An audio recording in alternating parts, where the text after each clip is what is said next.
Hi there, Taurus. Thank you for joining me for your weekly forecast for week commencing the 10th of October. If you think carefully this week about how you can improve the routines in your world, the blessing of Mercury's combination with Jupiter, which began last week, can really support you through to the middle of the week. But then Mercury goes on to forge a great link with Saturn. Saturn is all about structure, and it's in the part of your scope to do with the financial element of your situation.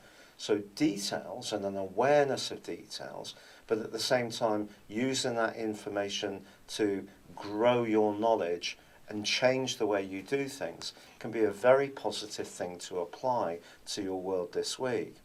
But there is going to be some restless energy bounding around the heavens, particularly from midweek when the Sun goes into opposition with Uranus. If you think back over the last 4 years or so, there probably has been times when you have felt a little on edge or a little unsettled, but not always been able to identify what it is that's really at the root of this.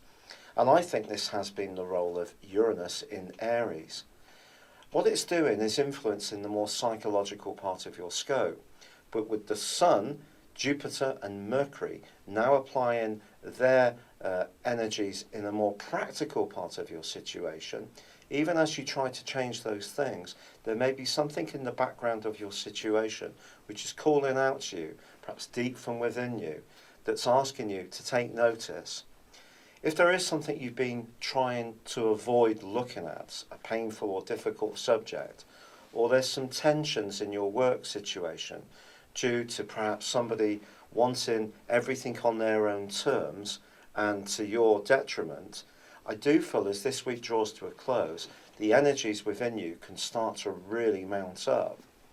If this is excessive, the combination between Mars and Pluto as this week draws to a close and the full moon which occurs in your 12th solar house, I think this really does point towards you having to articulate and ventilate these deeply held frustrations, because if you don't, I just feel that they could start to affect you and affect how you feel within yourself, and you could get tension, headaches, and just feel really quite miserable. Doing something completely off the beaten track may be a great way to escape some of these everyday demands. And Mars and Pluto can push you to do precisely this. Now, you're someone who really generally likes routines and knowing where you stand, but this is an opportunity to take a little bit more of a leap of faith and to embrace some new and different strands, because I feel they could refresh your world and actually help you to look at the everyday elements in a different way, a much more informed way. So if new information is coming in, new hobbies, interests, travel, exciting people, maybe even challenging people, try to see this as very much a bonus, because then that can inform the way that you do model your everyday existence. And I do think some form of change or adaptation or flexibility is going to be needed at this time in order to make the most of the astrological opportunities that are there for you. It's been a real pleasure being with you. Thank you for joining me. Good luck and goodbye for now.